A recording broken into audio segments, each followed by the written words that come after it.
Truly delighted to welcome you all to this international webinar on Can Islamic Financial Planning Solve Poverty Problems?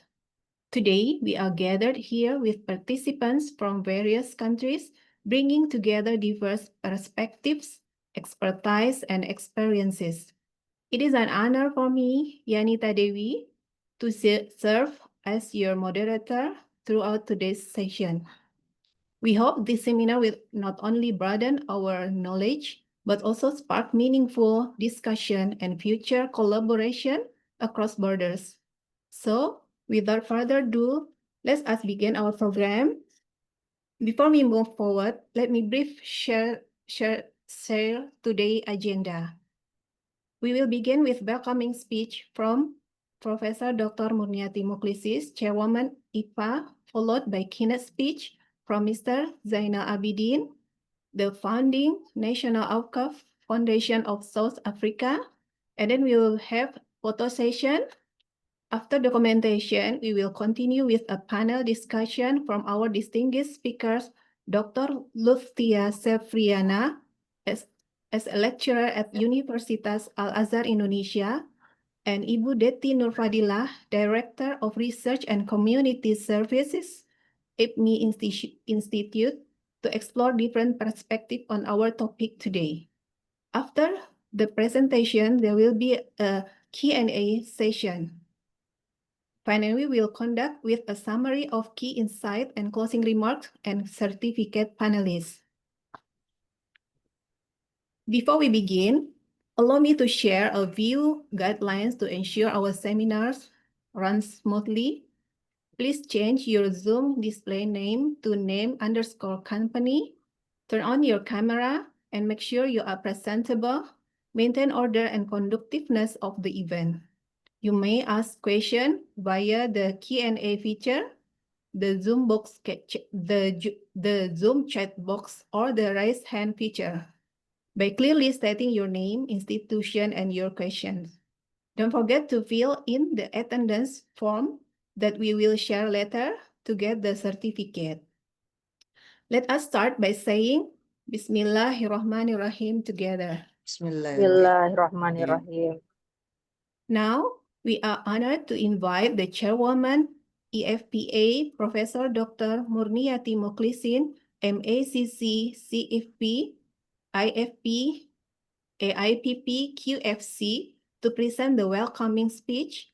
Ladies and gentlemen, please join me in giving a warm welcome to Madam Ani. Madam Ani, we now invite you to deliver your presentation. Thank you. Thank you so very much, Mrs. Yanita Devi, for your welcoming remarks and also the introductions. Thank you everyone who have attended our event today, and I hope you'll be with us until the end of the sessions. Bismillahirrahmanirrahim. Assalamualaikum warahmatullahi wabarakatuh. And a very good afternoon to everyone. Alhamdulillah, nasta'in wa nastaghfiruh wa na'udzu billahi min shururi anfusina wa min sayyiati a'malina may yahdihillahu fala mudilla lahu wa may yudlil fala hadiya lahu. Asyhadu an la ilaha illallah wa asyhadu anna Muhammadan abduhu wa rasuluh. Allahumma shalli ala sayyidina Muhammad wa ala alihi sayyidina Muhammad.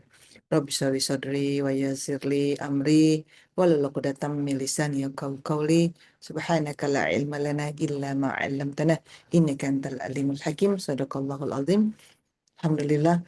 Alhamdulillah, we have actually opportunity to get together today, and I'm sure that everyone is excited to welcome our speakers, and we have actually invited Brother Zeinoul Abedien Cajee, founding CEO of AWQAF Foundations of South Africa, and Dr. Lufthia Sevriana. She's a lecturer at Universitas Azhar, Indonesia. She's the member of our associations, in Islamic Financial Planners Associations. And we have Mrs. Dety Nurfadilah, M.Acc, IFP. She's a financial planner and currently assumed as a Director of Research and Community Services at IPMI Institute. And she's also IFPA member. And we have our MC and moderator who actually greeted you today. Sister Sri Anita Dewi, M.Acc. MA, Certified Wealth Management and Islamic Financial Planner. And also she served as a IFPA Supervisory Board.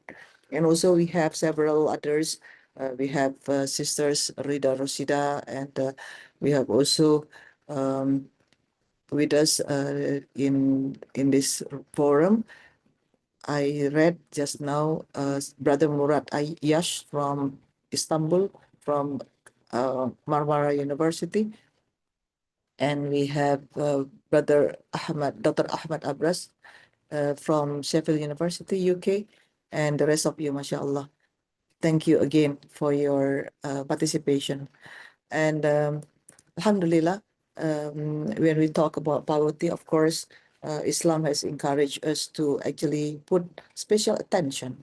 And in fact, there is a strict rule in Islam regarding those who have properties and also assets, but they do not give away for zakah, etc., have been warned several times. In fact, in Surah At-Tawbah, أعوذ بالله من الشيطان الرجيم خذ من أموالهم صدقة تطهرهم وتزكيهم بها وصل عليهم إن صلاتك سكن لهم.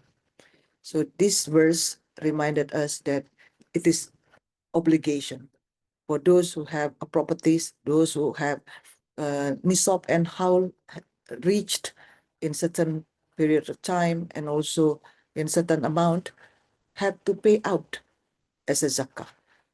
And of course, here in the verse is fi'il amr. It means it's a must, and in fact, is actually something that the Amil Zakat or the Zakah organizer can actually pick or take out by force those who have not taken out or did not paid out the Zakah. So from this one, actually, we understand that is actually something compulsory. But we have not, we should not stop from that verse only, because the rest of the verses are so beautiful. Allah mentioned it in a such a way that it can purify and also it can grow our wealth. And the last part of the verse is also inviting everyone that actually Rasulullah SAW was asked to offer prayers for those who have already submitted the zakah, a beautiful prayer, which is actually a tranquility. Sakanullah. So it means it is actually something to offer those who have paid their zakah to have a tranquility, to have a peace in life. And that is very, very crucial. And we understand that today in this world, we need prayer for everyone to have our peaceful life and, of course, to have a blessed life. And regarding these Islamic financial planners, of course, those who are mustahik or those who are the recipients of zakah have to be also taught a special education. And Dr. Lufthia Sevriana has undergone a very beautiful PhD thesis, already prepared her PhD thesis, and mashallah, she discovered certain variables to ensure the education and also how the system works within the poor to actually earn better standard of living. And I'm sure she can tell us more about this. And of course, Sister Dety has been involved in a community service, and I'm sure she can actually elaborate more on how poverty can be solved through community service. And of course, Brother Zeinoul, Abedien Cajee from South Africa, has extensive experiences. He will, of course, brief us on how poverty in South Africa is happening today and how the solution can be offered to our brothers and sisters over there through zakah.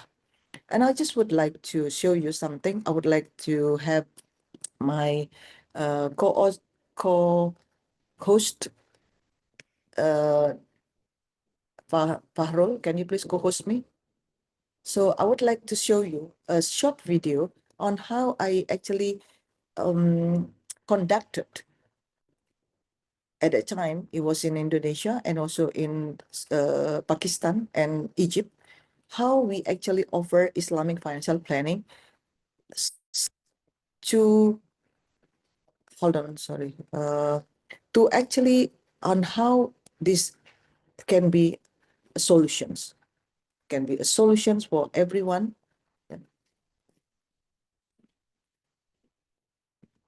Let me check. But of course, it will take some times. In the case that we have you seen the pictures? Have you seen the video? Dr. Lufthia, have you seen? We can see it. We can see it. Can you see it? Yeah, we can see it. it, madam. Okay. Yes, yes.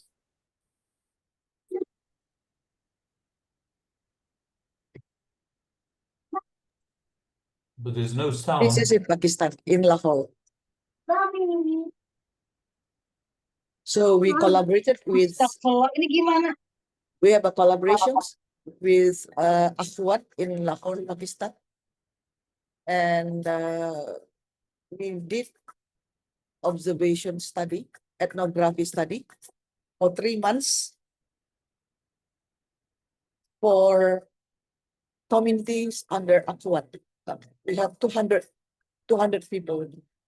So at that time, we have a sample of 200.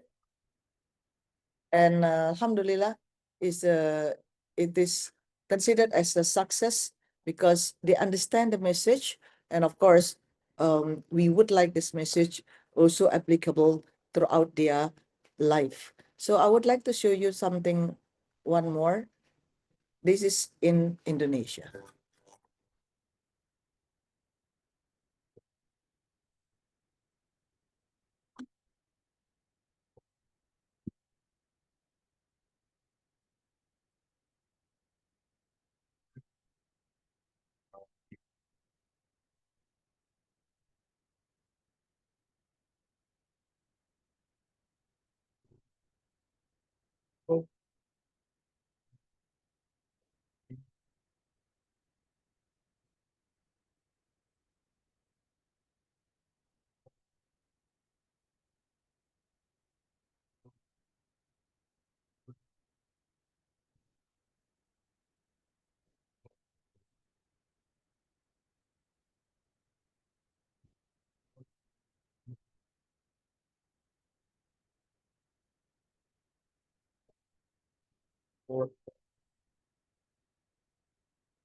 So, yes, alhamdulillah, this is actually what we have been doing. And okay, so do you think I stopped since 2018 or no? We have actually been undergoing, okay, so we have actually been undergoing the kind of program for people with disabilities. So they are the poor and the needy, and of course with special needs.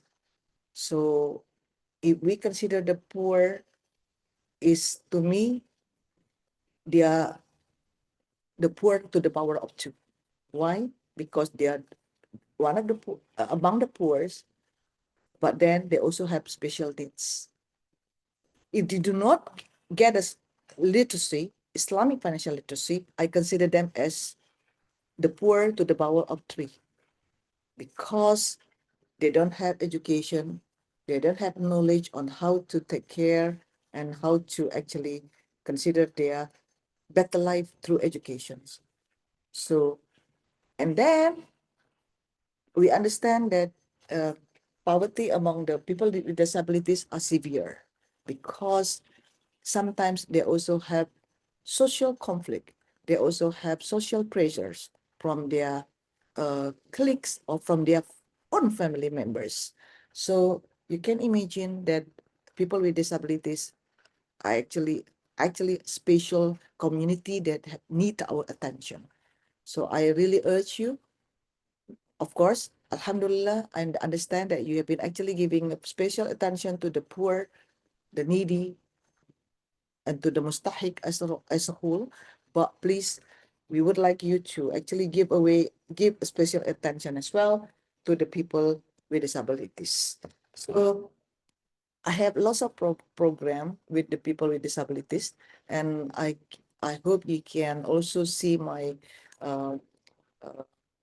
we have actually program with these people with disabilities recently, and they need, of course, special approach, and all the people with special needs, and also if not only people with special need in terms of disabilities in physical, but also they have physical disabilities, they have sensory disabilities, they have mental disabilities, and they have intellectual disabilities.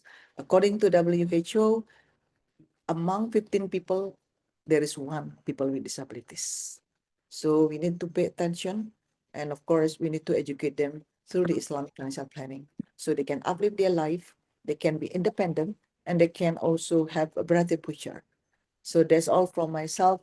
Thank you so very much for your attention and your involvement, in our program. Inshallah, we are committed to actually deliver the program from IFPA every month.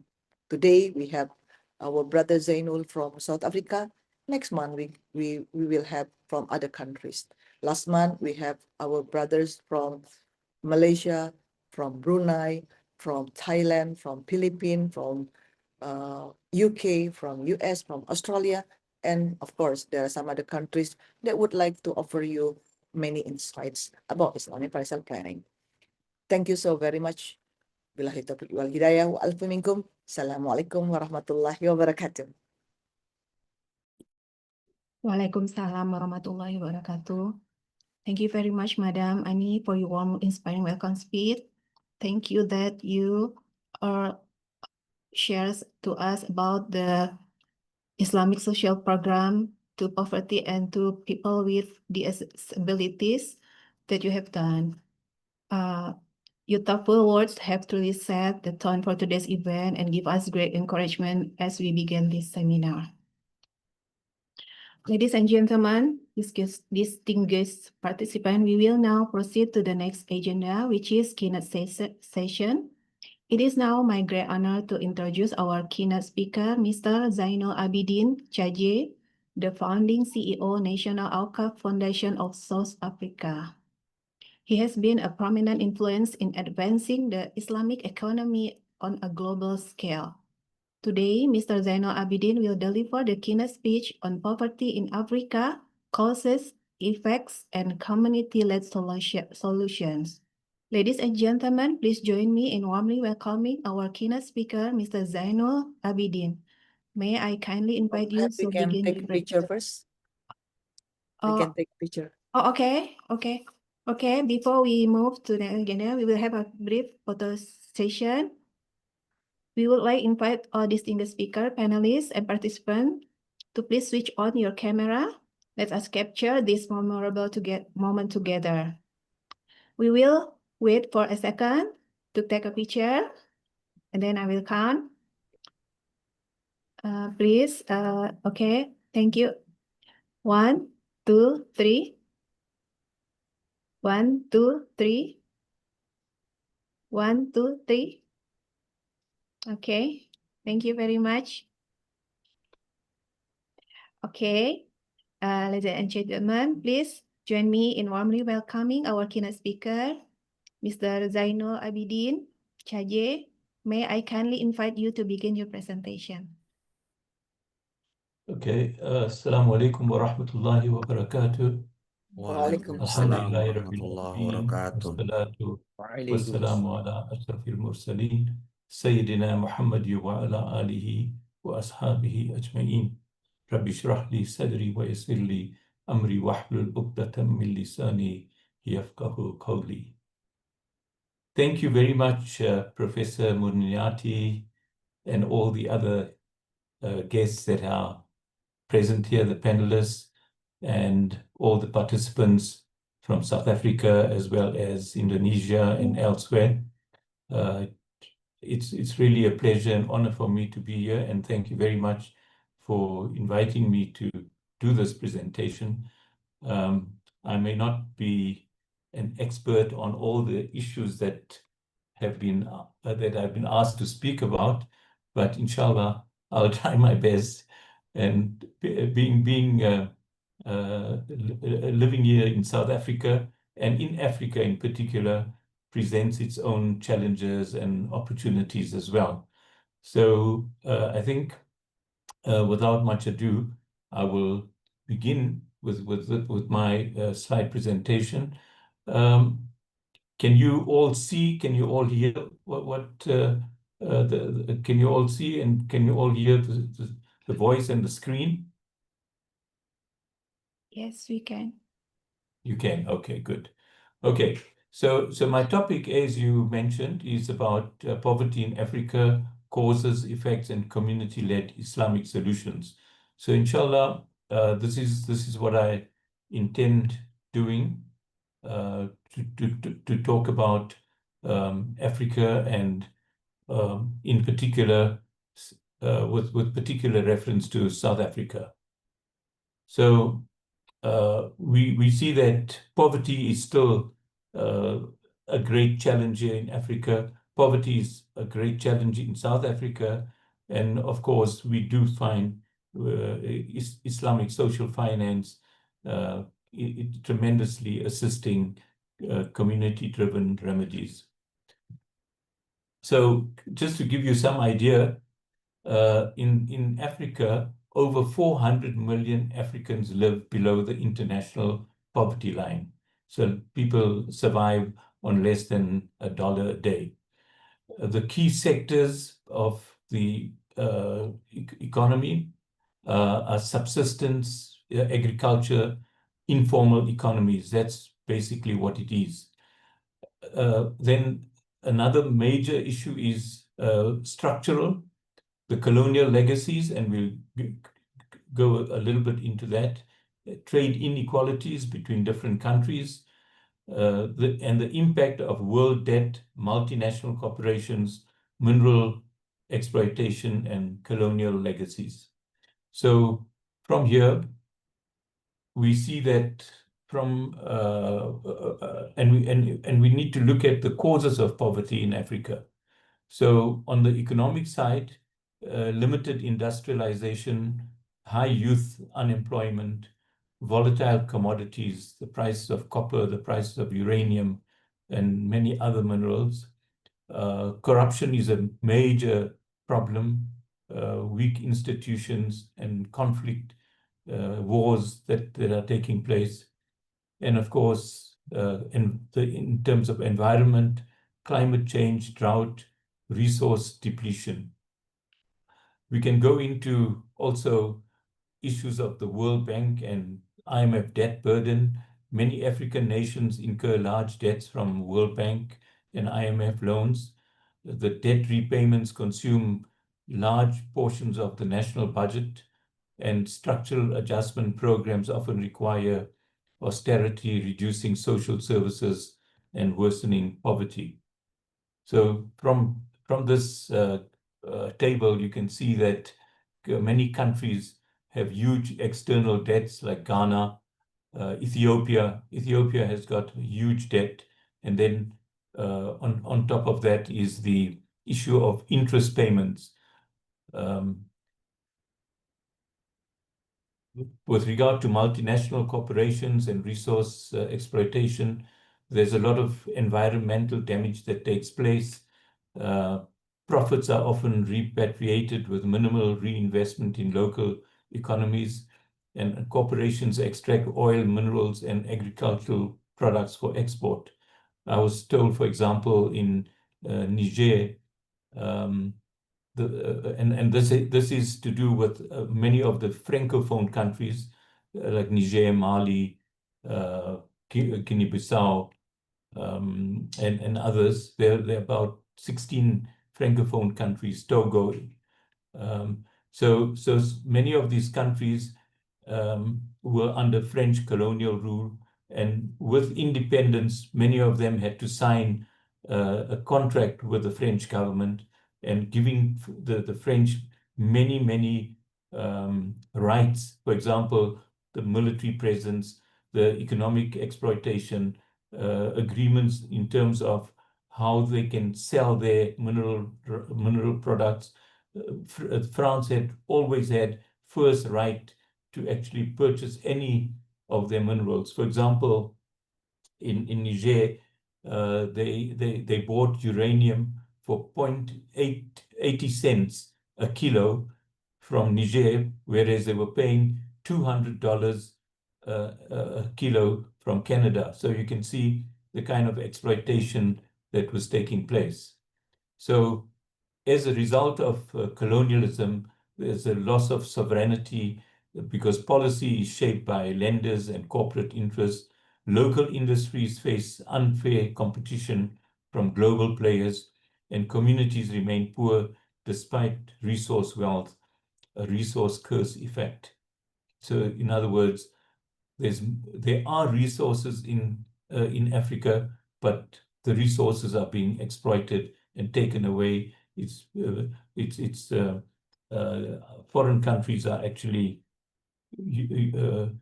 beneficiating those minerals and then selling it back to Africa.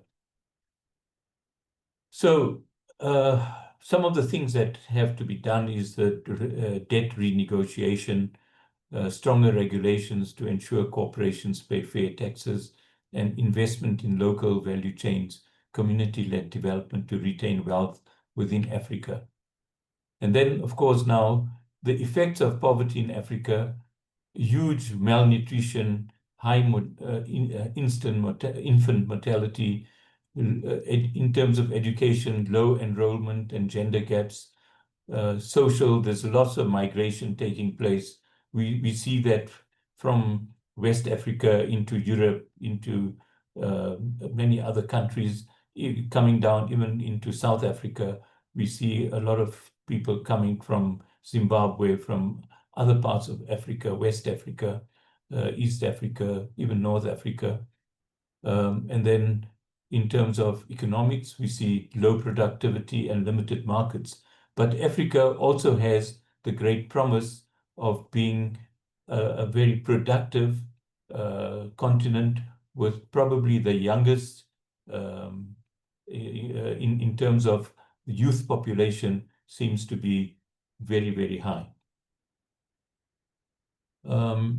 So let me just go back.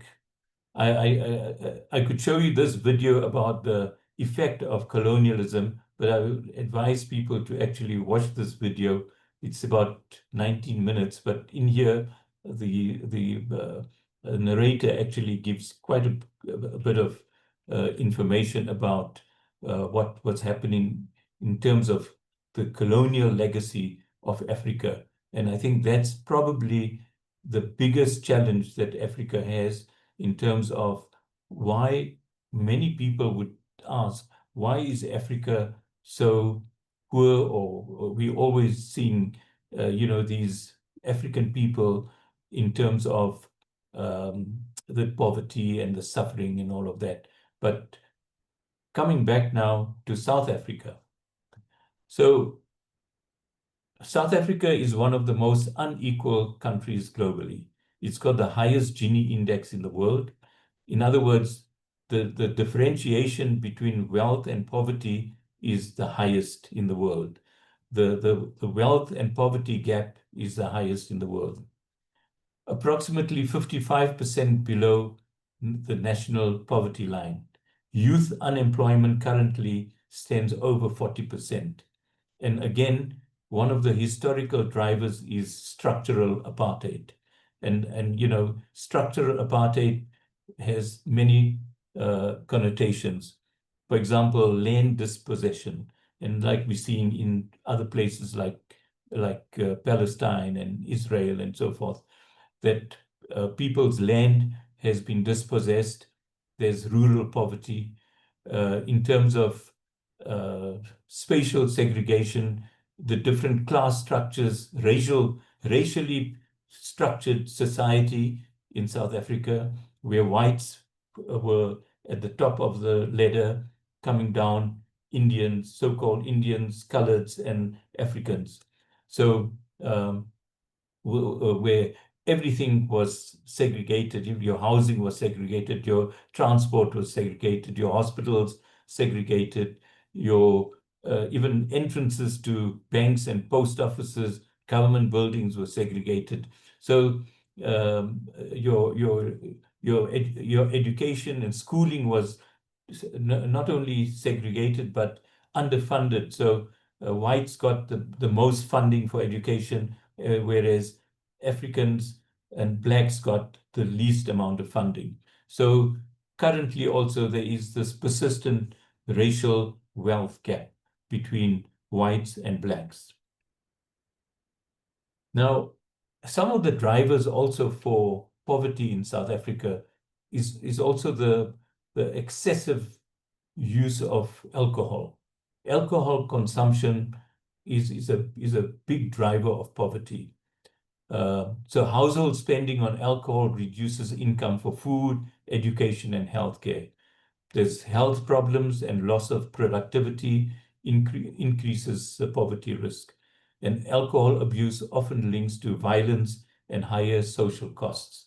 There's gender violence, there's murders, there's stabbings. And we found, for example, during COVID, when alcohol was banned, the sale of alcohol was banned, the hospitals were actually quiet. There were very few casualties that actually came in. But the effect of alcohol on poverty is a major concern.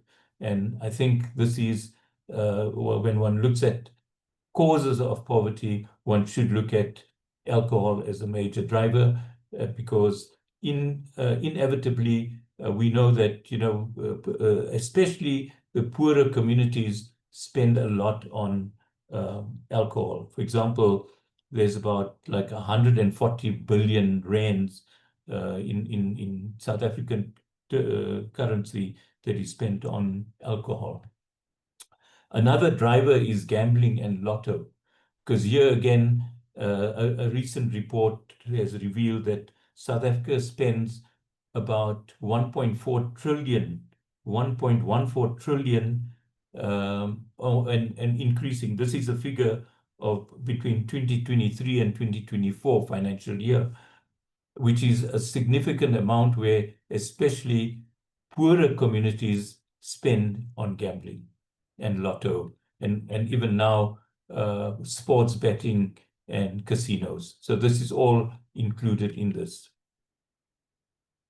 So here's another factor that I was told by a very close friend of mine, that there are charismatic churches where priests actually promise prosperity to people.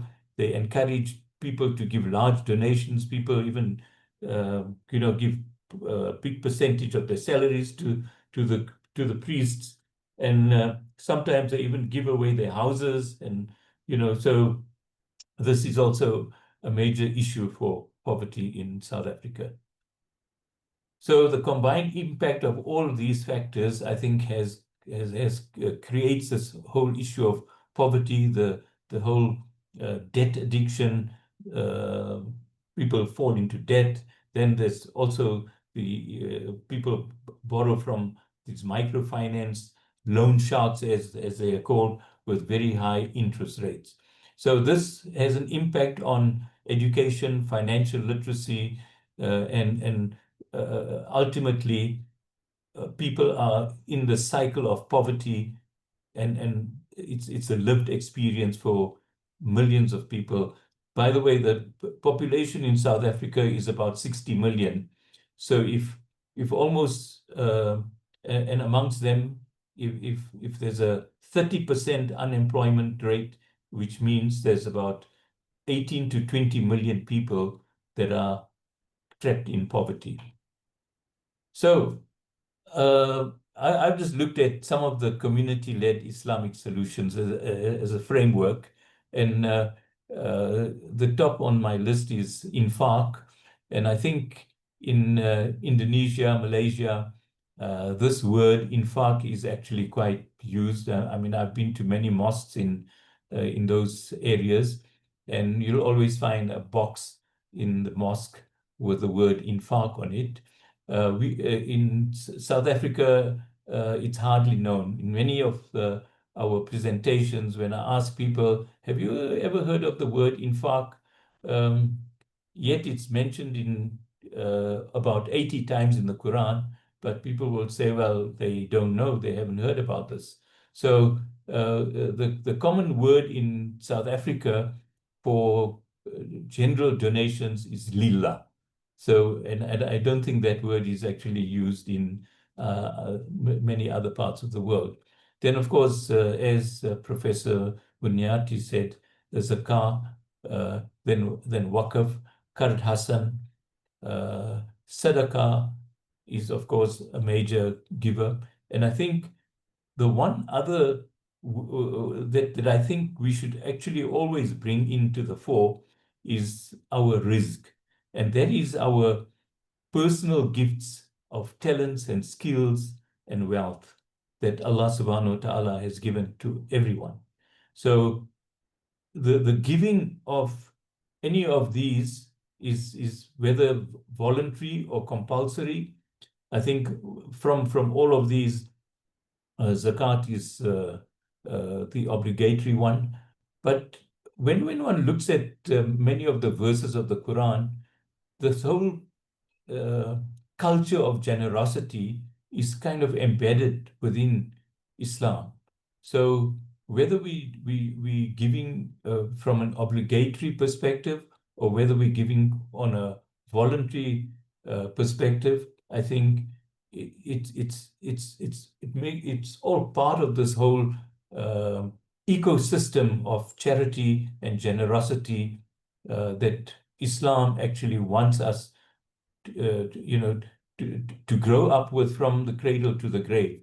So we can go through each one of these very, very briefly. So infaq, as many of you know, it constitutes all forms of spending on family, on commerce, public. Then it's also about wealth circulation and anti-hoarding. So when we talk about infaq for poverty alleviation, we need to take into account that Allah wants us that we shouldn't be hoarding, that wealth should be circulating, and we should be spending on ourselves, on our families, and the poor, the needy, in many verses of the Quran. Your zakah, we know that it's also about the social justice in Islam, that we need to redistribute wealth and make it available to those that are poor, needy, and the other categories that are mentioned in Surah Tawbah, verse 90. So, and this funds your food security, healthcare, education, small business capital, and then, of course, this also has to do with our governance and strengthening. Now, in a country like South Africa, zakah is not controlled by government. It's really the NGO sector that actually run with zakah collections and distribution. And there are hundreds of organizations that actually do regular collections. So some of the big organizations we'll come to in a moment. Waqf, I think this is something that is very close to our hearts, and we really spend a lot of time and energy in promoting the waqf system, not only in South Africa, but I think it's a growing kind of concern for everyone that this is one of the most important voluntary charities that has to do with capital formation, and that will be able to give sustainable income for social and poverty alleviation programs. So it's to do with having perpetual community assets. First of all, it has to have a major fund. It has to have capital, and a mobilization of capital becomes critical in this instance.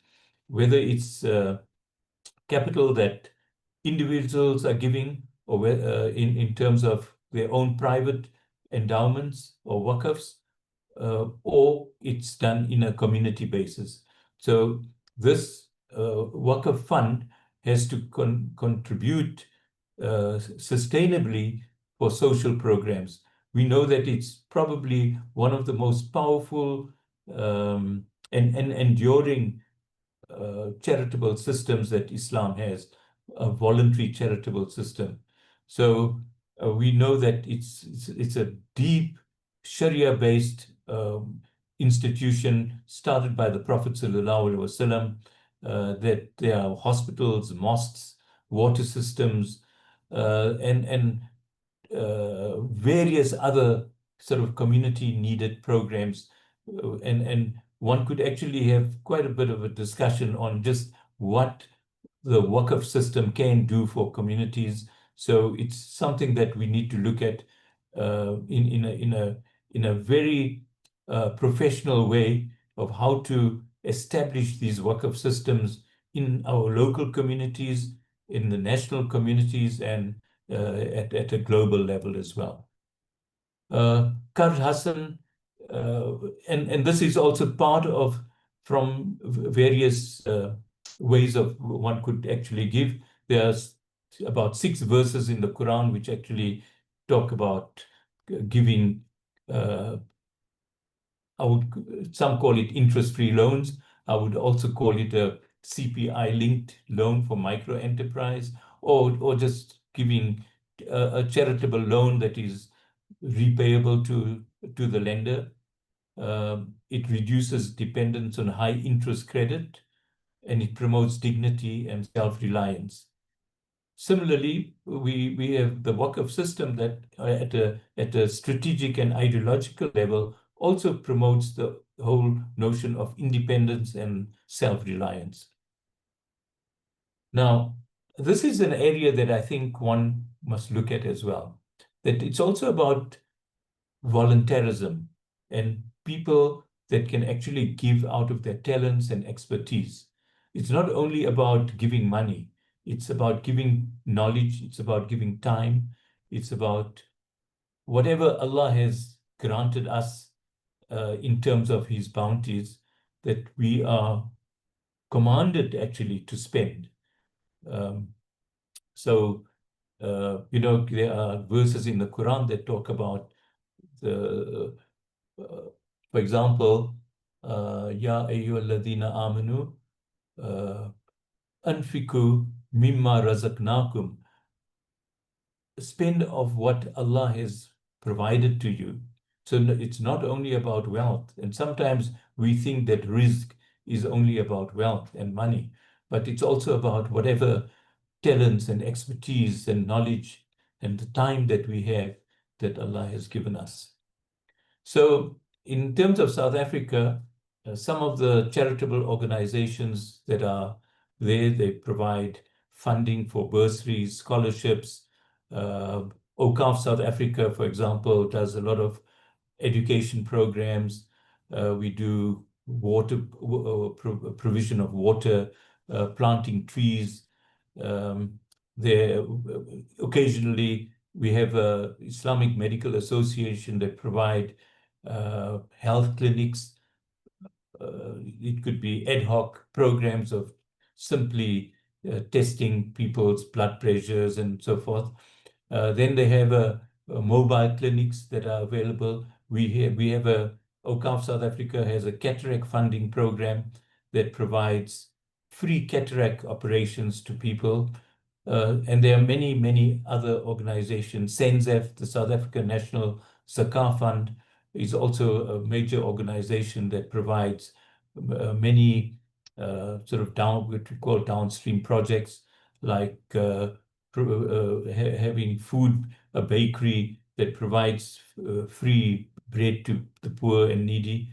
But I think what we're seeing now is a shift from handing down food parcels and hampers and things like that into a more developmental approach to poverty alleviation.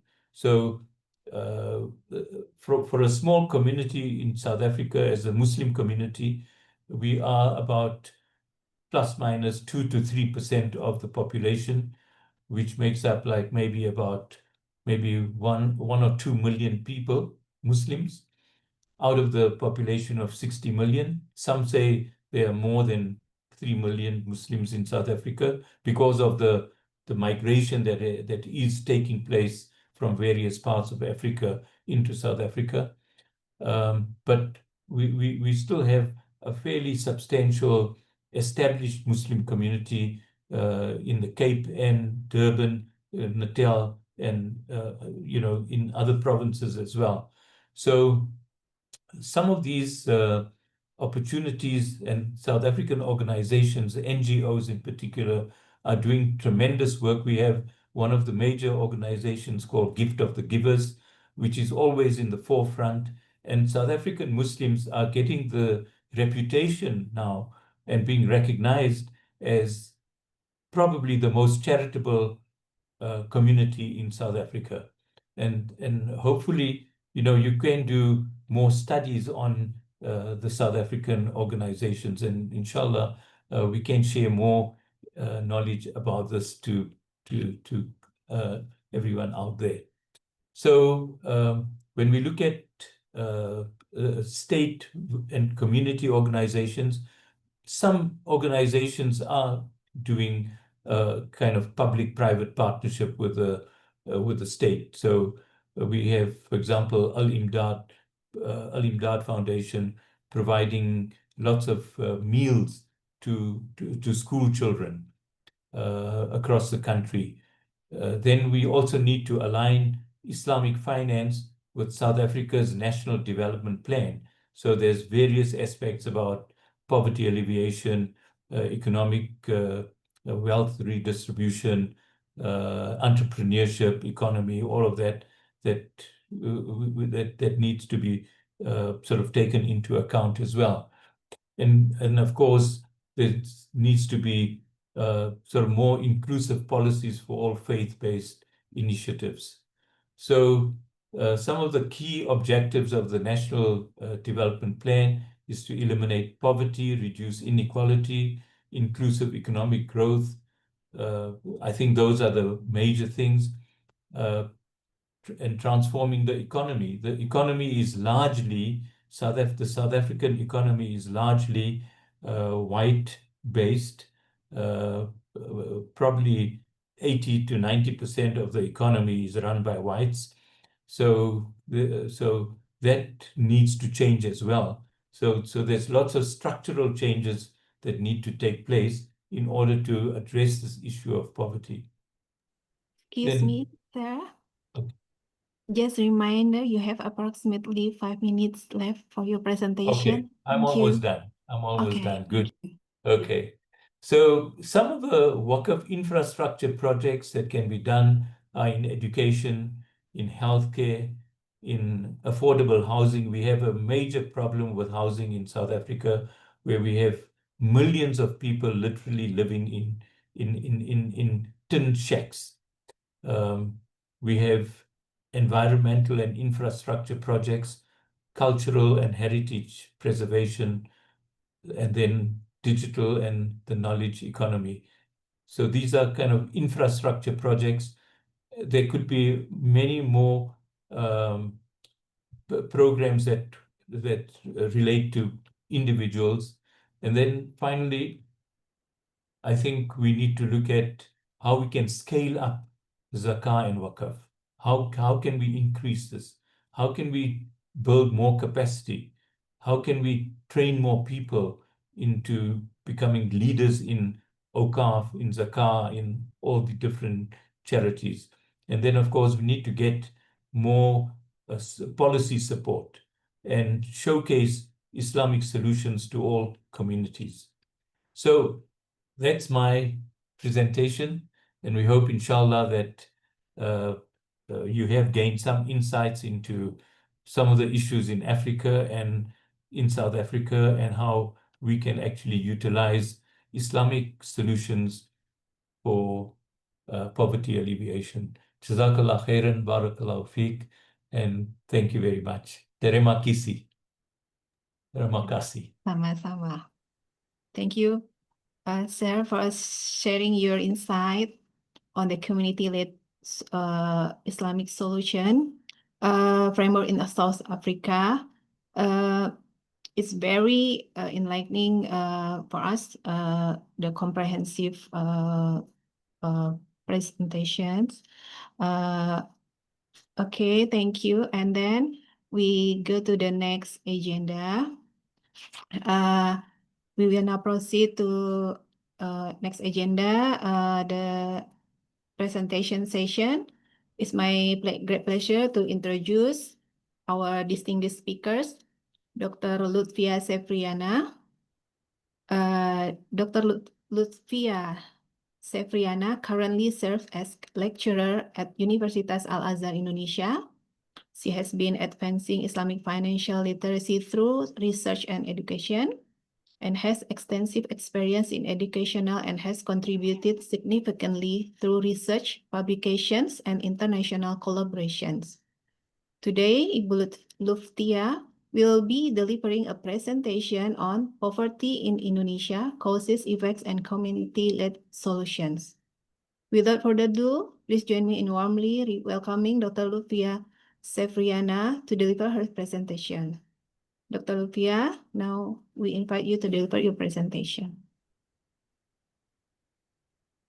Okay. Thank you so much, Mrs. Sri Anita Dewi.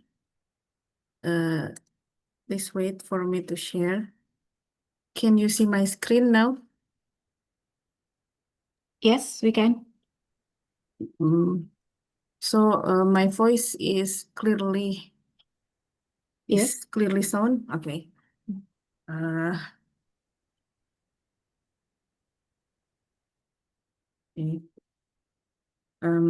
Bismillahirrahmanirrahim. Rabbi shrahli sadri wa yassirli amri wahlul 'uqdatam min lisani yafqahu qawli. Assalamualaikum warahmatullahi wabarakatuh. It is a true privilege to be here. I would like to extend my deepest gratitude to Islamic Financial Planner Association for organizing this timely webinar. My special thanks go to the esteemed Chairwoman of IFPA, Prof. Dr. Murniati Mukhlisin. For me, this is a particularly meaningful moment. Professor Murniati was one of the examiners for my doctoral dissertation, and her rigorous question and profound insight significantly sharpened my research.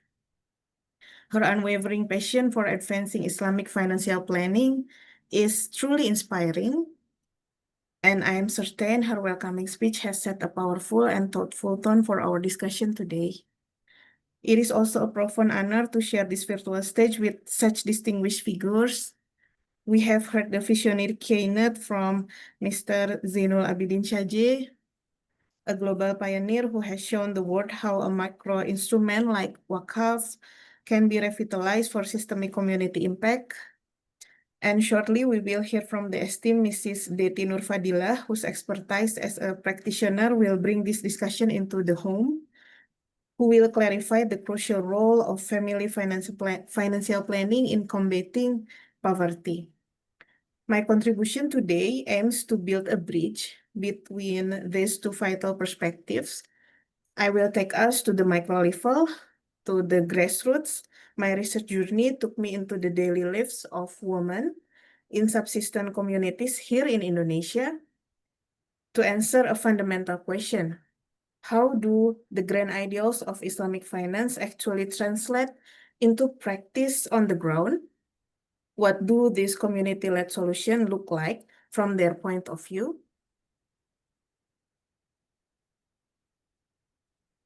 To begin our discussion, I want to share a quote from one of the mothers in my research. She said, for us, financial planning isn't about investment. It is about making sure our children can stay in school next month. This powerful statement highlights what I call the empathy gap. It is a gap between conventional financial planning theories and the lived realities of subsistence communities. This gap is reflected in our national data. We face a paradox, a great disconnect, while Islamic financial inclusion in Indonesia is growing, 12.88%. The deep understanding, the literacy, lags far behind, 39.11%. This gap between using a product and truly understanding, it is where vulnerability lies, and it's the challenge we must address. To understand this gap, we must go to the ground. My research was not about national average. It was a comparative case study of two different communities, a peri-urban community in Bogor, West Java, and an agrarian community in Lombok, NTB. My research journey took me into their lives, and today I want to share what they have told me about the real meaning of financial empowerment.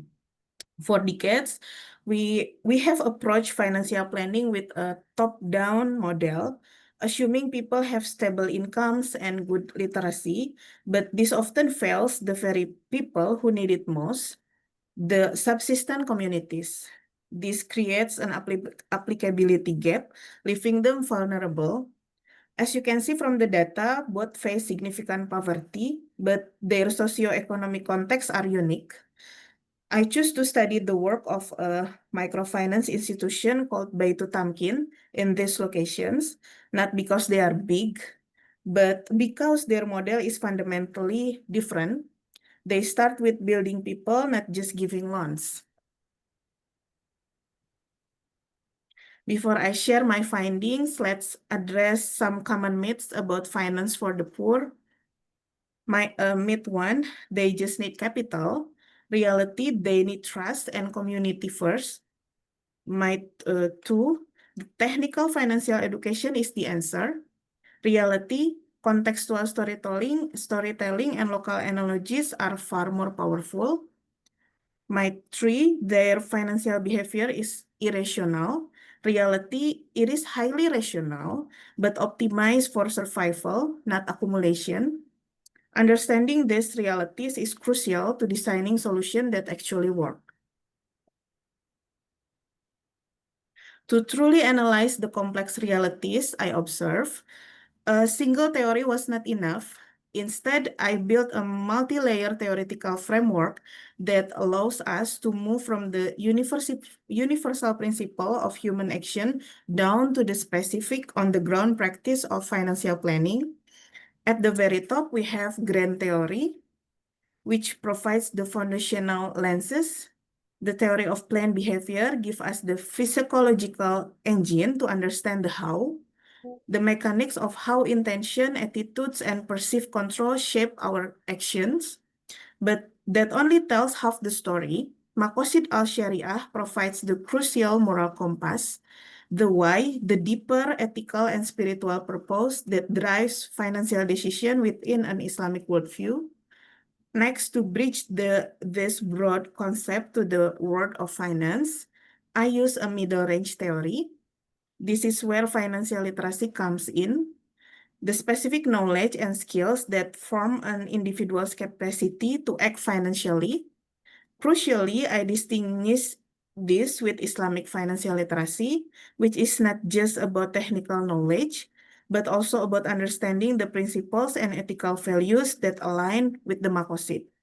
Finally, this entire framework culminates in the applied theory, which is the core focus of my investigation, the tangible practice of financial planning, specifically Islamic financial planning, which is the real-world expression of all the layers above it, a purposeful, value-driven behavior shaped by both psychological drivers and a moral compass. This framework allows us to see not just what these communities do, but how they decide and why their financial choices matter so deeply to them. The first and most profound lesson from the field is this. For subsistence communities, trust is the currency that comes before money. The entire empowerment journey begins with a trust-building tool, the Qardul Hasan, or benevolent loan. It is a small interest-free loan that functions as an entry point to build discipline, character, and social bonds. Only after this foundation of trust is established they are ready for more complex commercial product. Our main findings is the implementation of Islamic financial planning in subsistence community, in this case BTTM and BTLB, was pragmatic, evolutionary, and gradual.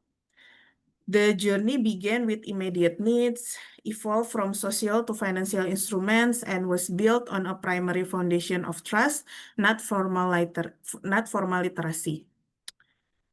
And evidence of this journey can be seen visually. In the initial phase, the focus was on basic needs.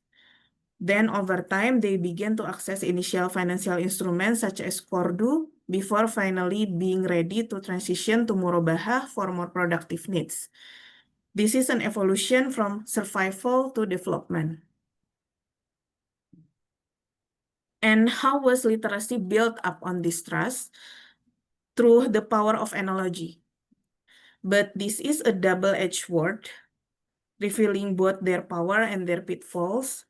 As you can see, some concepts were understood perfectly. Salam was immediately recognized as a pre-order system, a concept familiar to anyone who shops online. This was the most effective analogy. However, for other products, the analogies created critical misunderstandings. Murabahah, while seen as buying on installment, was often confused with a simple cash loan, blurring the line between a Sharia-compliant sale and conventional debt. The most fundamental gap appeared with musyarakah, an equity partnership, which was often misinterpreted as lending each other money. But the biggest gap of all was with takaful. Instead of being understood as a risk mitigation tool, it was almost universally seen as social aid, not different from a charity fund. This shows us that while contextual analogies are powerful tools to start the conversation, they must be followed by targeted education to clarify this crucial distinction and prevent misapplication. The second key finding is that there is no one-size-fits-all solution. The Baytu-Tamkin model is brilliantly adaptive, transforming its approach based on the community's context. In Bogor, where most members were housewives with little prior economic activity, the model functioned as an incubator. The primary goal was to build basic financial habits from zero: how to save, how to record expenses, how to manage a small loan.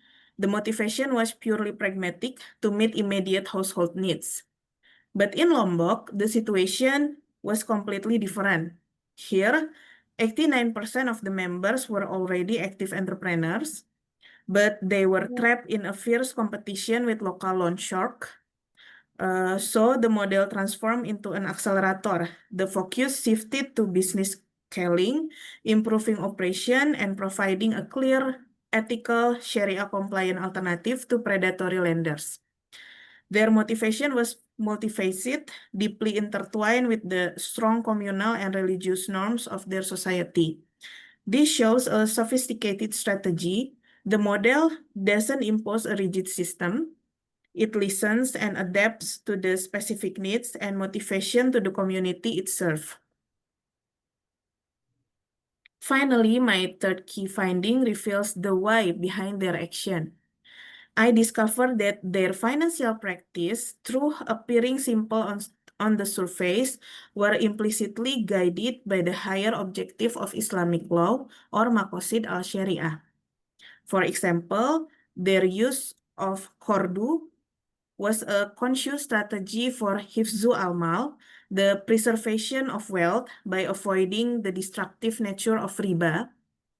Their unwavering focus on saving for school fees was a direct application of hifzu an-nasl, the preservation of future generation, and most profoundly, their strong acceptance of debt protection insurance was rooted in hifzu al-din, the preservation of faith.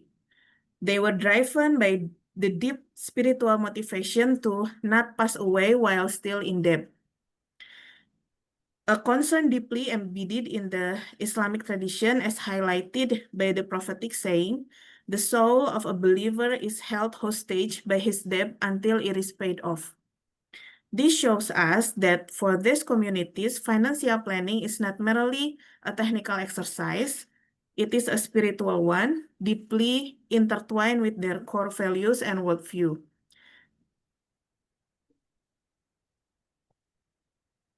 So, can Islamic financial planning solve poverty? Yes, if we adopt a more human, bottom-up approach.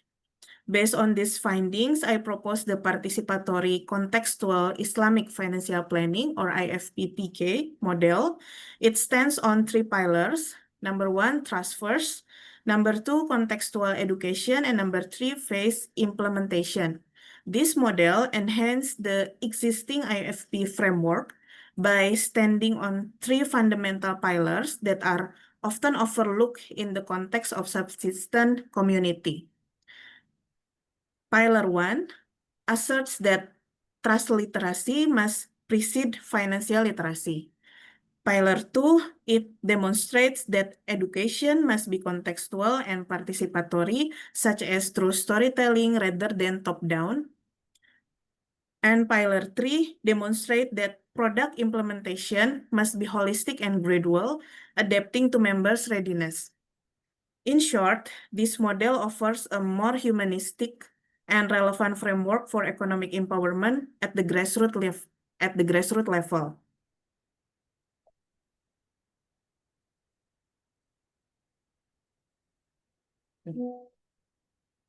So how can other organizations replicate this success? This model provides a clear roadmap, a journey in 4 stages. It begins with stage 1, trust and habit building, using simple tools like benevolent loans. Only then does it move to stage 2, stabilization, introducing productive financing like murabaha. Stage 3, carefully introduce resharing concept like musyarakah for small group project. Finally, in stage 4, successful members are empowered to become mentors themselves, creating a virtuous cycle. The key message is the empowerment is a phase journey, not a single event. We must adapt to our members' readiness.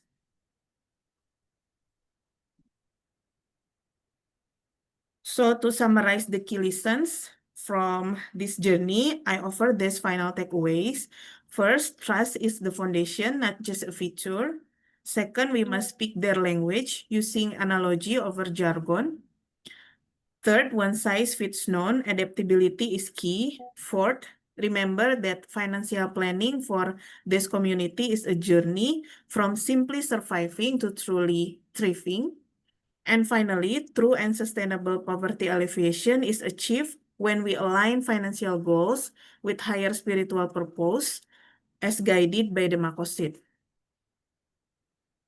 In conclusion, poverty is indeed a complex problem, but as my research has shown, the solution can be rooted in simple yet powerful concept: trust, community, and purpose. The women of BTTM and BTLB have shown us a viable pathway forward.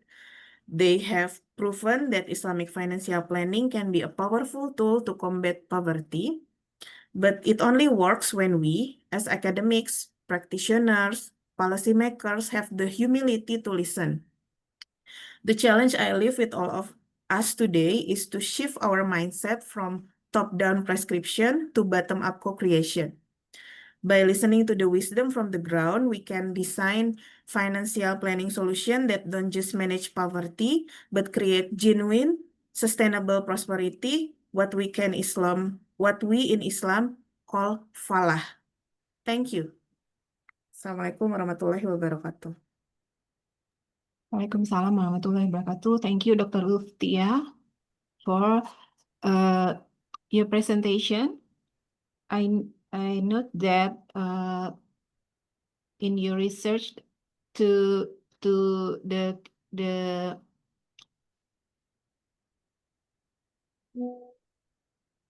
we need the human language and bottom-up approach to deliver about the financial financial planning for the community.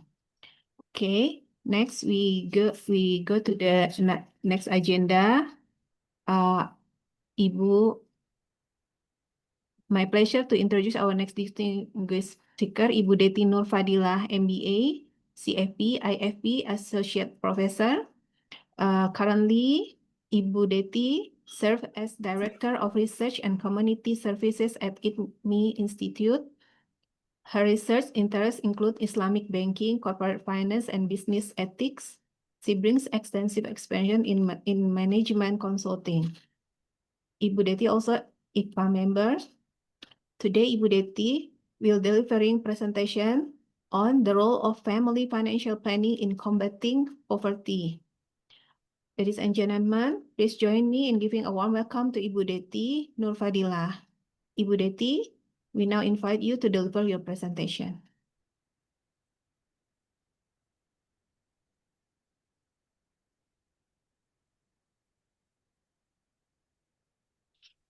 Assalamualaikum warahmatullahi wabarakatuh. Waalaikumsalam warahmatullahi wabarakatuh. I hope that my voice is clear. I have a trouble with my headset, but I hope that my sound is clear for all the participants.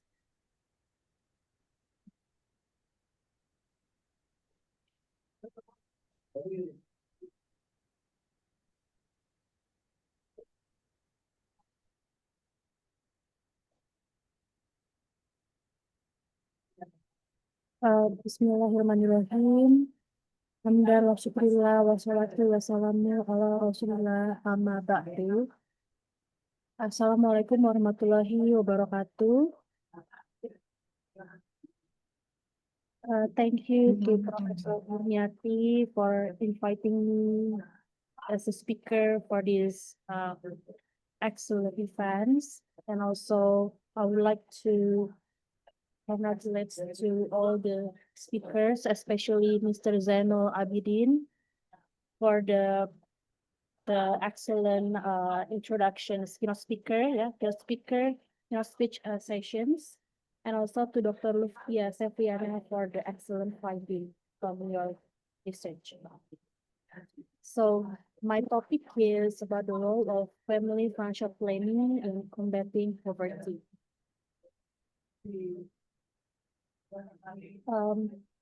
I just want to give more information that although that I'm also the certified financial planner or Islamic financial planner, I will say that the financial planning is one thing that I learned from my parents, and that's what person need to study about this and wants to engage more about this topic.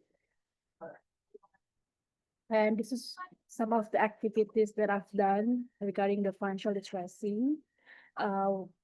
It's whether in the community, corporate, also for other participants targeted like housewife, children, and others. And here are several things that I've done with the financial literacy to school, where I introduce about the money skills, money management, and also event Si Cantik from OJK that I attend together with Professor Murniati. And this is where I also share several informations about financial literacy in social media. And my focus actually in Islamic financial planning. So that's what something that attracts me to deep further to conduct more informations and to get more informations about how this Islamic financial planning can be implemented by the whole society. All right. So what are the challenges faced by family? I would like to give a little background about the relationship between marriage journey cycle and financial problems. as we can see that there are several stages here. There is stage 1 to stage 6. And when we talk about stage 1, it's actually the sweet time, I would say, that where people get to know each other and they have a commitment for marriage. And it increased their fulfillment. I mean, they feel happy, of course. And that's the moment where they try to get to know each other's, and all the activities are sweet. I mean, the moment is the sweetest moment, where they go to honeymoon, for example, and they start a new house and so on. And when the activity becomes routine, that's where there is something that make the couple need to adjust. For example, they have to make some decisions about financial things. They have to make a priority about whether to spend on product A compared to product B, for example. Or in addition to that, they also get pressure from the internal, like to know each other's characteristic differences, of course. And once the time goes by, there are also several things that can affect the relationships. And that's normally come from the external, like career, money, kids, health, and so on. And I found also from another family that they also face the problem from their own family as well. The pressure related to money and economics. And the mutual fulfillment becomes stagnant. And that's where the greatest challenge happens. And that's where the couple need to think about whether they want to rekindling their relationships, or settling, or terminations. So if we realize that every stage of marriage journey is related to the financial problems, it talks about money, but how they can actually make decision wisely. So I would like to just give a little information about how this economy can affect the family financial planning. For example, like high debt, high cost because of the easy access to use a letter, for example, or any other financial products that has a higher interest rates. They can help. They can impact their financial conditions. And by looking into the high inflations, also they have to sacrifice about which products or which needs should be fulfilled in the short term or long term. And besides that, the issue of no savings, no emergency funds. And in this economy, there are also issues about layoff, unpredictable income, like some company, they lay off the employee just because they went for bankruptcy, for example. And there's also a case where people become more impulsive and spend more, and that caused them to have no preparation for retirement. And when we look into the trends of buy now, pay later, it's actually a financial products from the positive ways. It increased the financial inclusions, like the number of unbanked people who never have an access. Now they can have an access. So in positive ways, it increased the financial inclusion. But then there will also a negative impact that can affect the whole family finance. For example, it can increase their impulsive spending, where they believe that when they need something, they don't have to save money, they don't have to invest, they just need to use these services. And by looking into this phenomenon, it's become it can be seen that there is a trap in the debt cycle. People tend to buy more, but then they don't want to pay back. That's because of, for example, high interest that also give them difficulty to pay with all the full amounts. And then they try to fill the cycle, like the debt. They want to pay back the loan by another loans. That's where the cycle of debt happens. And when when we look into the long term, there will be another consequences where they can actually spend money for more priority things, but then they spend on something that is not really useful for the long term. So for some financial goals, maybe get delayed. For example, if they wants to buy house for education or for their children educations, or maybe for hike and something other important spending that they other goals that they already planned earlier, or they might have difficulty to reach all of them. And by looking to this data, we can also find that most of the users for buy now pay later is around 26 to 25 years old, which means there are along that's around Gen Z and also millennials. So they are actually the targeted customer for this product. So this is where I usually give literacy to those generations. And the diverse rates due to gambling also have increased to 83.77% compared to 2023. I found this data from Statistics Indonesia, where the case of divorce from 2020 to 2023 it's 83.77%, while it also increased. There's a further increase 2024. And I believe that it's also because of the online gambling, where people believe that an instant profit or instant easy access to get the money is something that they expect from this gambling, from this activity. So this is an issue because I found that from the online gambling, it leads to many things. It leads to physical abuse, to with the next Chinese generations. And it also didn't protect the rights of children to get the good educations. So this is something that we have to aware about the implication of online gambling.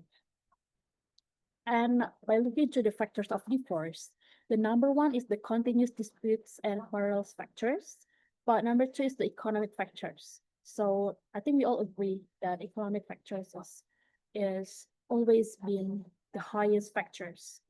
And then it followed by living one of parties factors and domestic violence factors and gambling factors.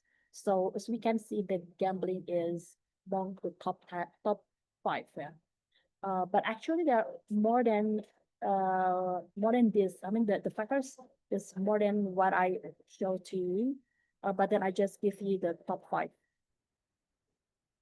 Yes. And then when I look into the community, I found that 90% of them are not ready for retirement.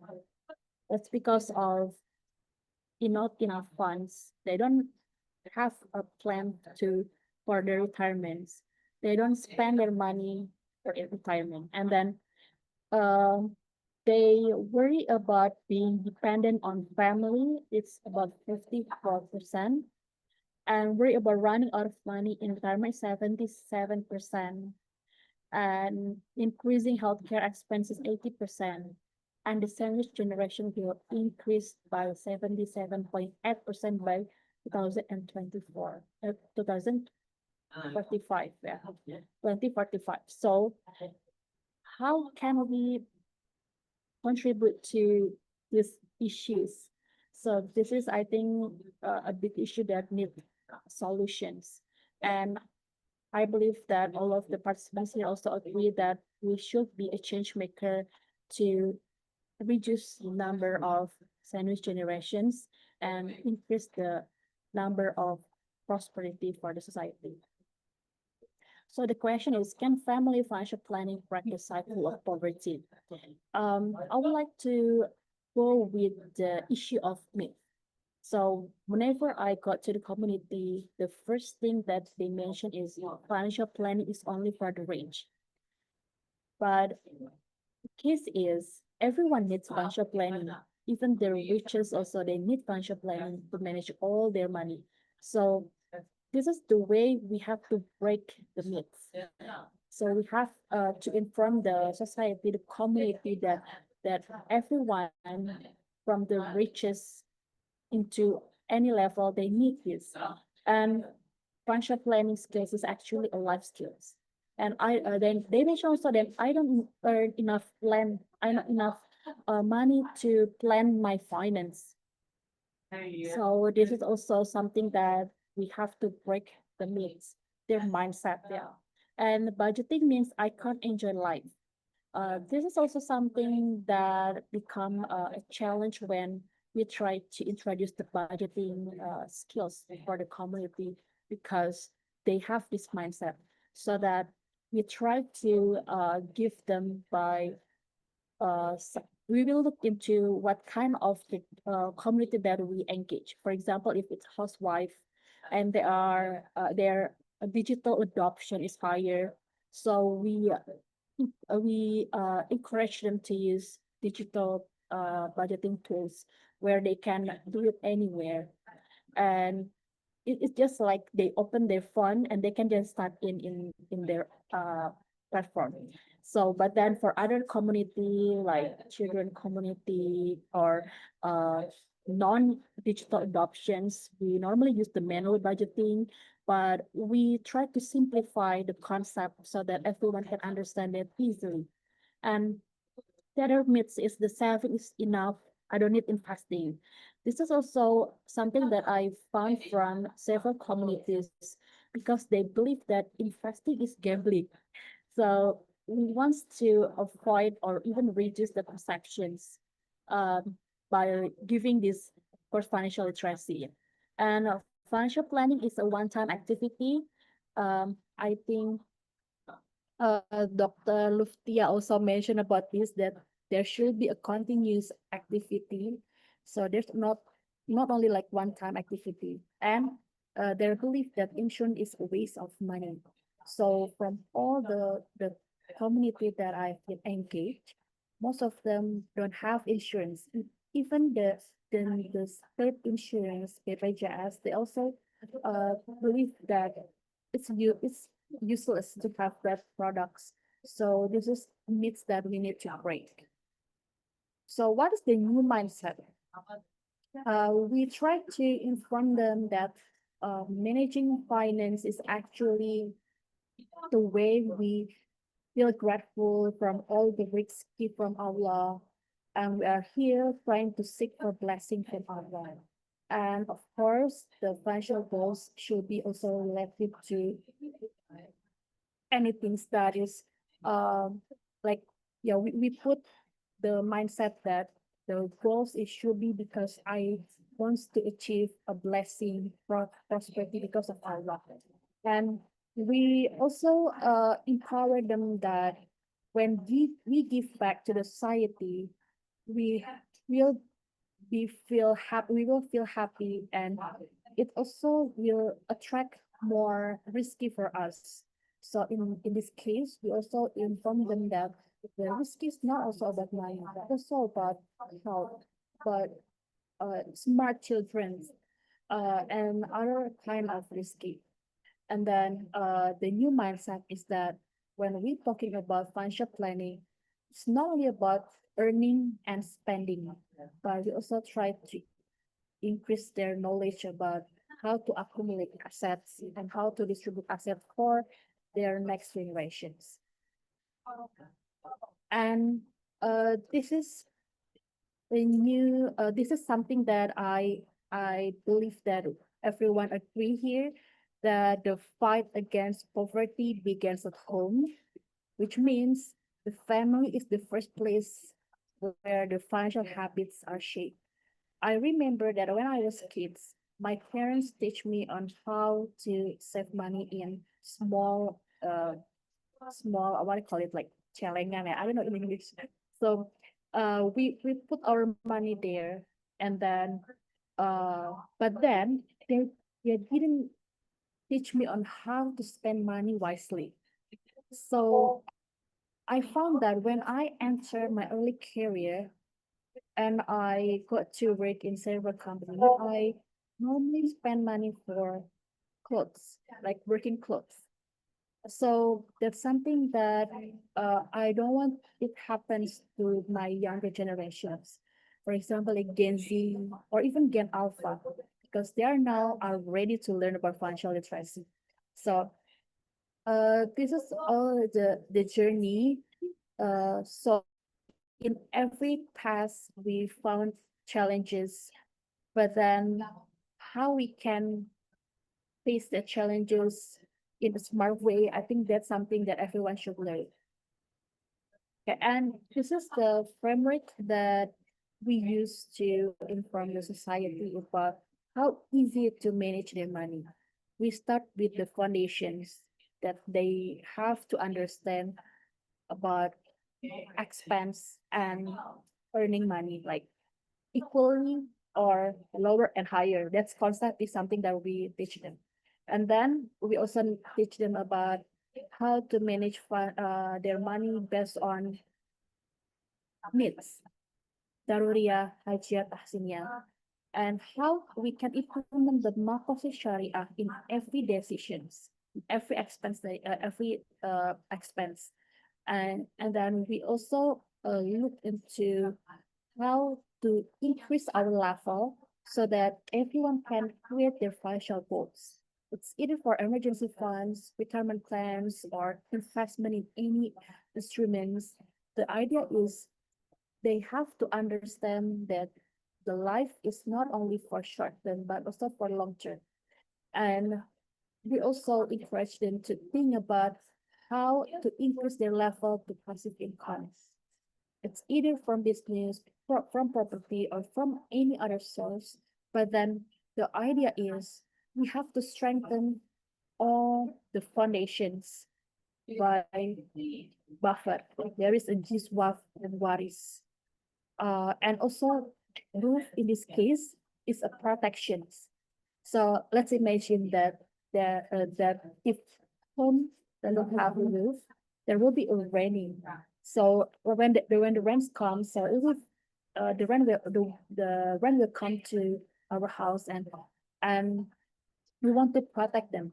We want to avoid the money they spend can be useful for long term. So we want to introduce them with the insurance, Islamic insurance.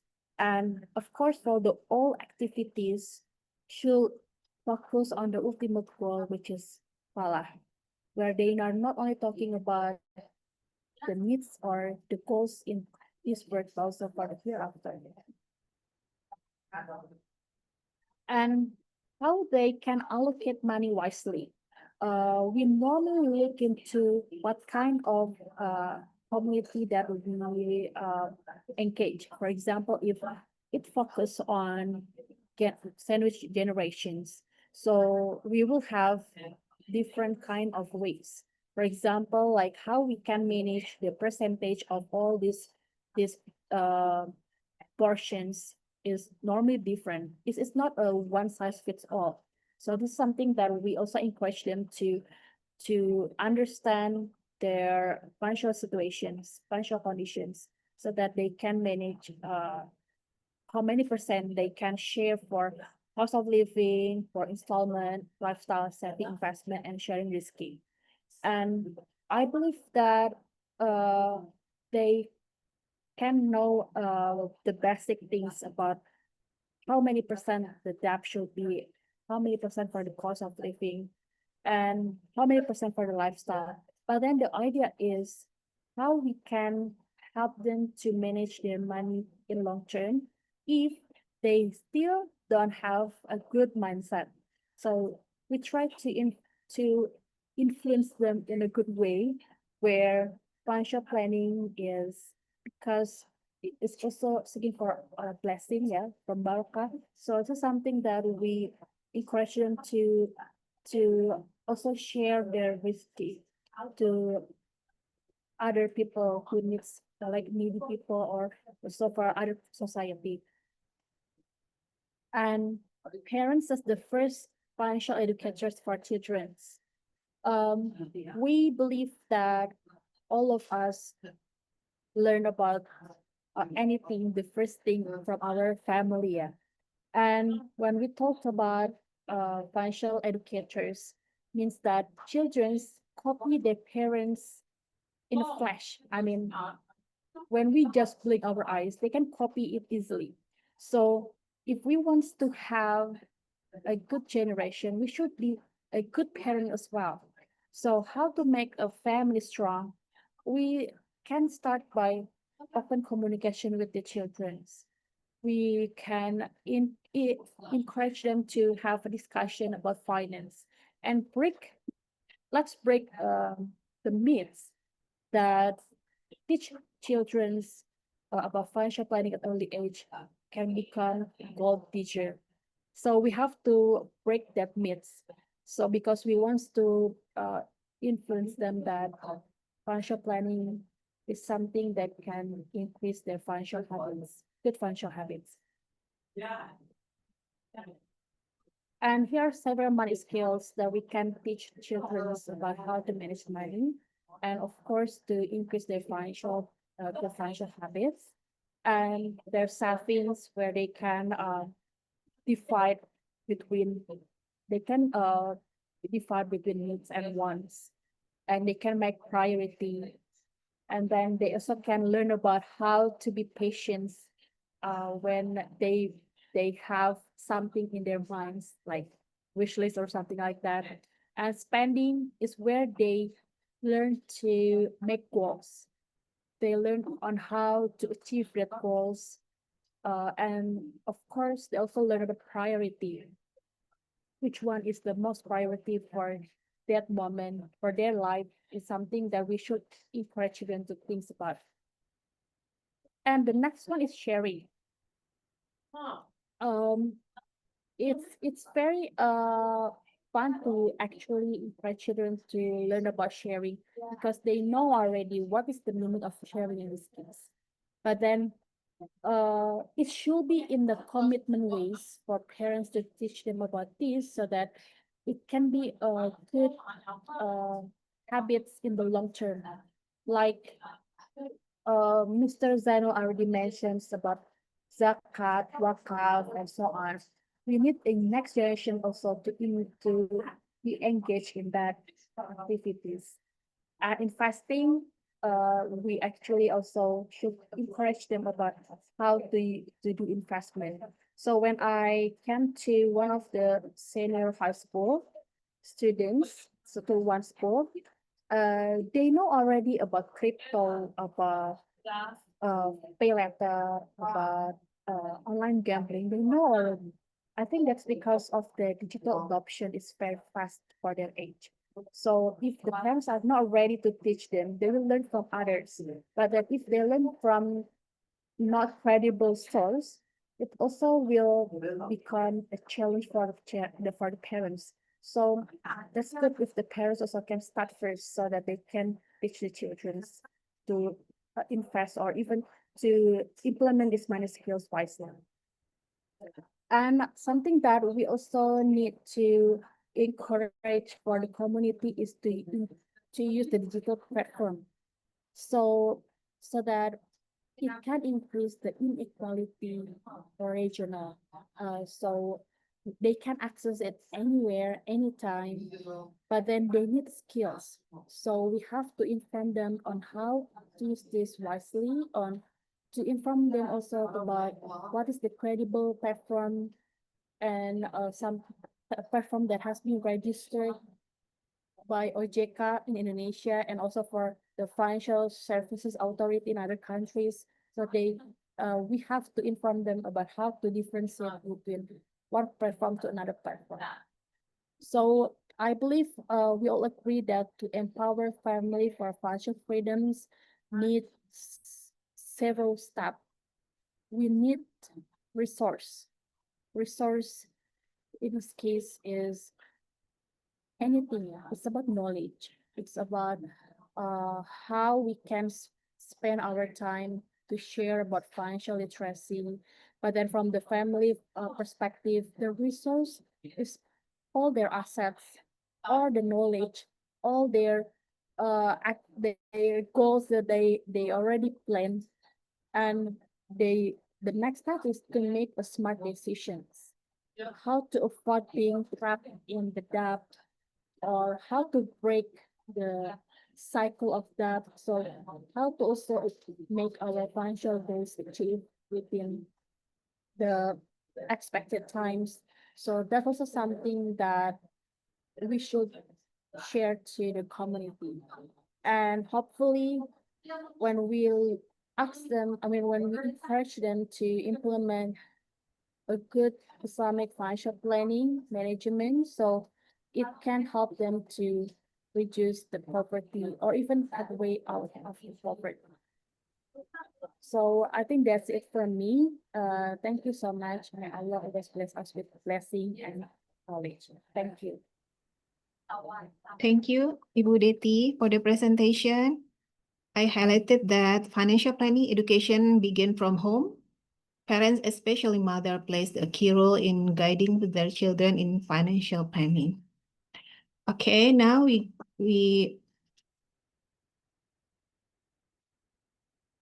come to the Q&A session.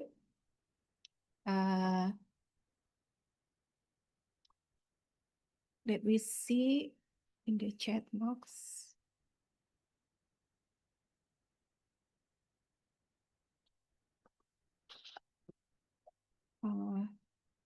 We will open the floor for Q&A session. Participants are kindly invited to submit their question via Q&A feature, the Zoom chat box, or by using the raise hand option. And please remember to state your name, institution before asking your question, and please indicate to whom the question is addressed.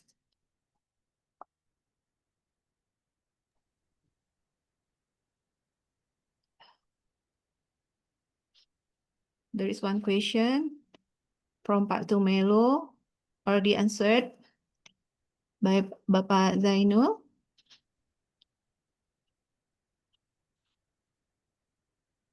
What's Okay. the question? No, it's only about how do we stay in touch with AWQAF SA. You already answered. Okay. Well, the one way is to look at our website, to get onto our website, and our contact details are on our website.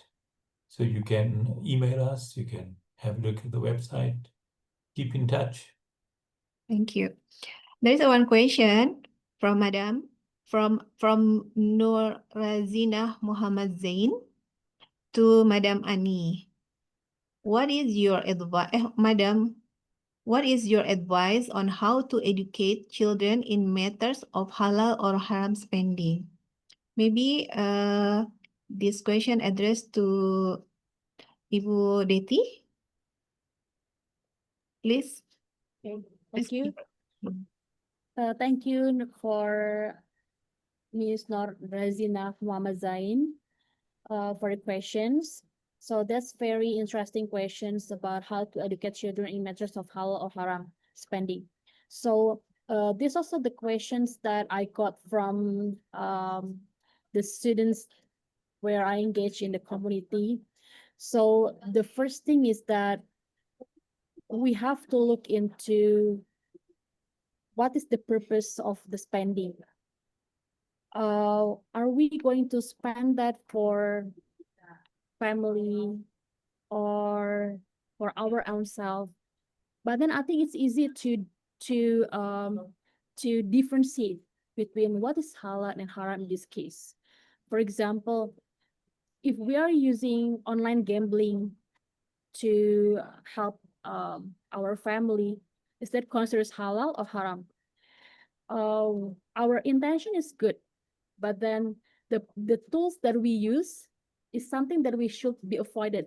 Okay, so halal in this case is not only halal, but it's also should be toiban.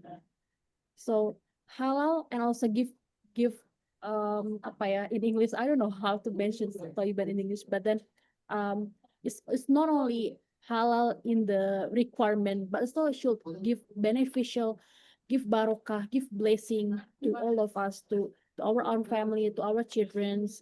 So it matters. So when we think about spending for children's, the first thing that we can ask them is about needs and wants. Needs and wants first. So once they know about what is their needs, what is their wants, the next thing is to talk about the priority and the way. And then when we talk about the way, the source, we also have to inform them that whenever we want to spend money, the way we earn money should be halal and toiban. It's not because we want to help the community, help the family. So we can do anything, any activity like criminals or thief, become a thief. So I think it's not give a blessing for any activities that we give. I think that can be something that we can share to the children. I Okay, hope that thank you. answered the questions. Okay, thank you for the response, Ibu Dety. And then next question also still from Nur Razina Muhammad Zain to address it to Mr. Zainal Abedien. Do you consider cash waqf effective in supporting social activities? Okay, I think it's a very good question. The simple answer to it is yes. So, but I think let's just unpack that a little bit. So, I think if it depends also what you mean by cash waqf. If it means that each individual is creating a waqf with cash and then using it for social activities, that's the one way of doing it. But that would mean a lot of administration and creating an entity and the Nazir or Mutawalli or somebody to manage that. But the other way to do it is, of course, where we would pool resources, we would pool the cash from from the Muslim community, or in terms of maybe crowdfunding or some other ways of marketing the waqf institution. We know that many banks are actually even doing this, but our model, for example, AWQAF South Africa, is a multiple type of model where you would mobilize cash, you would mobilize people who want to donate property, people who want to donate shares in a company or any other asset. And we need to create these vehicles to be able to do that. So, and then it's managed, the funds are invested properly, and then income is generated from there. Then the income is actually used for supporting various social activities. And also it depends on what social activities you're talking about, because the waqf can be very, very flexible. It could be used for poverty alleviation. It could be used for education purposes. It could be used for art, culture, and heritage, teaching children how to do calligraphy. We mentioned something about health problems. You can support people that are going for Hajj, for microfinance, for language laboratories, providing computers, laptops. So there's so many things one can do if you have pooled resources. If you don't have pooled resources, obviously the waqfs are going to be very small. So I think the model today, like in many countries, you would have what they would call a sovereign fund. So this actually becomes like a community sovereign fund, because we're not allowed to spend waqf funds. We are only allowed to spend income that gets generated from the waqf fund. So the waqf fund becomes our empowerment of the community. It becomes our independence, our self-reliance. And we know that historically, the waqf system has been decimated, has been sort of put under the carpet as something that is not important. But I think we, as a community or as nations and as the Ummah, need to re-establish this as a powerful vehicle for social work, for poverty alleviation, and for general community upliftment, community development. So it can be used for capital infrastructure projects.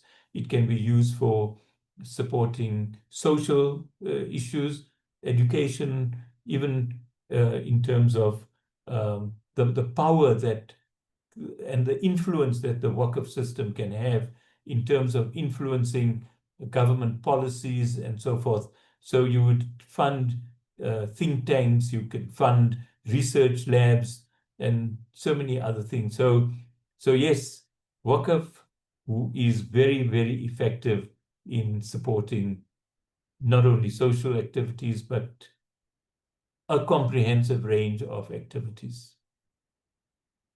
Thank you very much, Thank you. Mr. Zeinoul Abedien, for the comprehensive explanation. Are there any question from the participants? Okay, maybe one question for me to Ibu Lufthia. From your experience, how can the government and private sectors collaborate with communities without diminishing their independence? Is it possible? I think it's possible to conduct since there are a lot of practitioners who are interesting to help because they see that the sustainability of the program needs funding, and the organizer of BTTM and BTLB2 try to follow the grant, like grant from a bank, Sharia bank, from OJK, or from BI. They try to seek for the funding.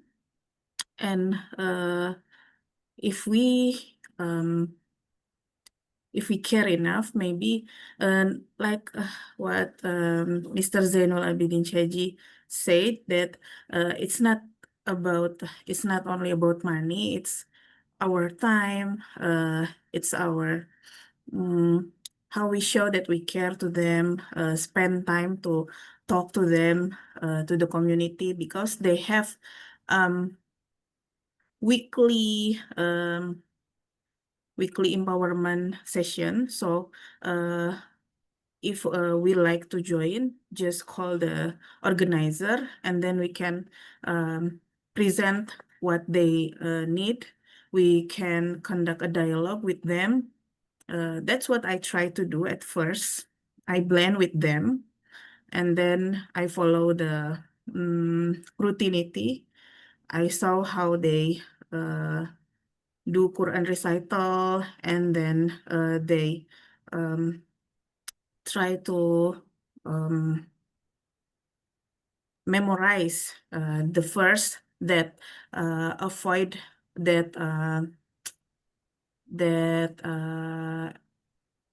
instruct us to avoid riba, maisir, goror.